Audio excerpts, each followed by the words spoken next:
যিসকলে আপোনাক তুচ্ছ জ্ঞান কৰে, যিয়ে আপোনাক মিছা কথা কয়, যিয়ে আপোনাক অসন্মান কৰে, তেওঁলোকৰ পৰা আঁতৰি থাকক।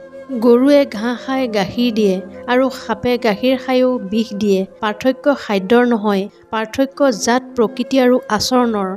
তোমাৰ ল'ৰাক উচ্চ শিক্ষা নহয়, ভাল শিক্ষা দিয়া, যাতে তুমি আনৰ দৰে বৃদ্ধাশ্ৰমলৈ যাব লগা নহয়। চেনি আৰু নিমখ দেখাত একেই, পাৰ্থক্য কেৱল সোৱাদৰ ক্ষেত্ৰত। মানুহ আৰু অমানৱক যেনেকৈ একে দেখা যায়, পাৰ্থক্য কেৱল আচৰণৰ ক্ষেত্ৰতহে। মনে মনে থাকিলে দাম বাঢ়িব। কথা কম কওক, সকলোৱে গুৰুত্ব দিব। যিমানেই কম কথা ক'ব, আপোনাৰ কথাৰ মূল্য সিমানেই বেছি হয়। সকলোৱে এদিন ক'ব, চাওক তেওঁ কি ক'লে। সদায় যদি বক বক কৰি থাকে, তেন্তে আপোনাৰ কোনো কথাৰ মূল্য নাথাকিব। আপোনাক সকলোৱে বুজি পোৱাটো জৰুৰী, নহ'লে স্কেলে গুণগত মান নহয়, ওজন ক'ব পাৰে। পুৰণি হ'লেও গছ কেতিয়াও কাটিব নালাগে, ছাঁ দিব। মাক দেউতাক বুঢ়া হ'লেও কেতিয়াও অৱহেলা নকৰিব। টকা দিব নোৱাৰিলেও দুয়ো হাতেৰে আশীৰ্বাদ দিব। প্ৰয়োজনীয়তাৰ অতিৰিক্ত যিকোনো বস্তুৱেই বিষ। সমতা, ধন, লোভ, প্ৰশংসা, অহংকাৰ, প্ৰেম, শুদ্ধা, নিন্দা যিকোনো হ'ব পাৰে। জীৱনত দুজন মানুহক কেতিয়াও পাহৰিব নালাগে। যিজন ব্যক্তিয়ে আপোনাক সফল কৰিবলৈ সকলো হেৰুৱাইছিল, আপোনাৰ দেউতা। আপোনাৰ বিপদৰ দিনটোত আপোনাৰ লগত থকা ব্যক্তিজন আপোনাৰ মা। আপোনাক এৰি যোৱাজনক ধন্যবাদ দিয়ক। যদি ভাড়াতীয়া গুচি যায়, মালিকে একো নাপায়। জ্ঞানীসকলৰ বাবে জীৱন এক উপহাৰ, মূৰ্খৰ বাবে এখন নাটক, ধনী মানুহৰ বাবে খেল আৰু দুখীয়াৰ বাবে সংগ্ৰাম। বৰ্তমান টকা মানুহৰ মেৰুদণ্ড, শিক্ষা মানুহৰ কাৰাবাস, সত্য মানুহৰ মৃত্যুদণ্ড। দোলনাটো যিমান দূৰলৈকে যায়, সিমান দূৰলৈ পিছুৱাই যায়। একেদৰেই জীৱনত সুখ আৰু দুখ দুয়োটা সমানে আহে আৰু যায়। জীৱনৰ দোলনা যদি পিছলৈ যায়, হতাশ নহ'ব, আকৌ আহিব।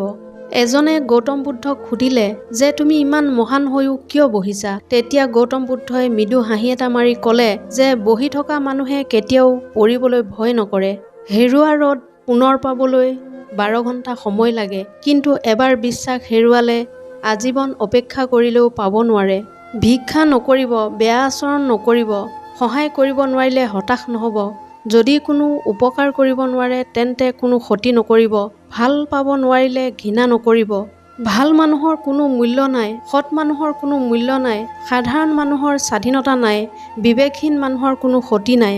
চৰাইবোৰে কেতিয়াও ডাল ভাঙি পৰিব বুলি ভয় নকৰে, কাৰণ তেওঁৰ বিশ্বাস ডালত নহয়, ডেউকাৰ ওপৰতহে। গতিকে জীৱনৰ মাজেৰে খোজ কাঢ়ি যোৱাৰ লগে লগে নিজকে বিশ্বাস কৰক আৰু আনৰ ওপৰত নহয়। বিশ্বাস গঢ়িবলৈ শিকক, ভাঙিবলৈ নহয়। পালন কৰিবলৈ শিকক, নহয় প্ৰতিশ্ৰুতি, নহয় কাৰোবাৰ ধুমুহা হওক। মিছাৰে নহয়, সত্যৰে জীৱন গঢ়ি তোলক। শক্তিশালী মানুহ সেইজন নহয় যিয়ে কঠোৰ মল্লযুদ্ধ কৰিব পাৰে। বলিষ্ঠ ব্যক্তি হ'ল সেইজন যিয়ে নিজৰ খং নিয়ন্ত্ৰণ কৰিব পাৰে। সকলোৱে কোৱা শুনিছিলোঁ পৃথিৱীখন সলনি হৈছে, কিন্তু পৃথিৱী কি সলনি হৈছে? গছবোৰে আগতে ছাঁ দিছিল, ফুলে ফল দিছিল আৰু এতিয়াও দিয়ে। সাগৰ আগতে নিমখীয়া আছিল আৰু এতিয়া নিমখীয়া। সূৰ্যটো আগতে পূব দিশত উদয় হৈছিল আৰু পশ্চিমত অস্ত গৈছিল আৰু এতিয়াও আছে। আচলতে পৃথিৱীখন সলনি হোৱা নাই, মানুহ আৰু তেওঁলোকৰ মানসিকতা সলনি হৈছে। পৃথিৱীখন একেই আছে। আগতে মানুহে মিছা কথা ক'বলৈ ভয় কৰিছিল, কাৰণ সেয়া পাপ হ'ব। এতিয়া মানুহে সঁচা কথা ক'বলৈ ভয় কৰে, কাৰণ বিপদ হ'ব বুলি। সম্পৰ্কবোৰ মামৰৰ দৰে হ'ব নালাগে, যিটো আন কোনোবাই জ্বলাই দিলে জ্বলি যায়। প্ৰকৃত সম্পৰ্ক এটাৰ দৰে হ'ব লাগে, যাতে কোনোবাই জুই লগালে ই অধিক শক্তিশালী হৈ পৰে। কথাবোৰ তিতা হ'লেও সঁচা। কাৰোবাক অতিৰিক্ত চাৰ্জ দিলে অসাধাৰণভাৱে অৱহেলা কৰিবলৈ আৰম্ভ কৰে। দেউতাকৰ হোটেলৰ দাম বুজিবলৈ চেষ্টা কৰক।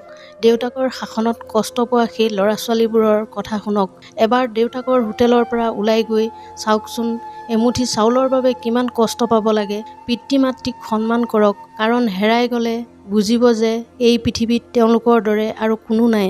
যিজনে পানীৰে তিয়াই লয়, তেওঁ কাপোৰ সলনি কৰে। যি ঘামত তিতি যায়, তেওঁ নিজৰ ভাগ্য সলনি কৰে। আৰু যিজনে তেজেৰে লিখি মৰে, তেওঁ ইতিহাস সলনি কৰে। নিমখৰ অবিহনে যেনেকৈ তৰকাৰীৰ সোৱাদ বুজিব নোৱাৰি, জীৱনত দুখ নাথাকিলে সুখৰ অৰ্থ বুজিব নোৱাৰি। সন্তানক ডাঙৰ দীঘল কৰাটো এটা সাধনাতকৈ কম নহয়, আৰু পিতৃ-মাতৃৰ সেৱা কৰাটো ঈশ্বৰৰ সেৱা কৰাৰ সমান। কিছুমান মানুহে নিজকে লৈ গৌৰৱ কৰে, ডাঙৰ চিন্তা কৰে, কিন্তু তেওঁলোকে হয়তো ফুলৰ সুগন্ধি নাজানে আৰু মানুহৰ গৌৰৱ চিৰদিন নাথাকে। পকেট চহকী হোৱাৰ পৰিৱৰ্তে পকেটৰ তলৰ হৃদয়খন ধনী কৰক।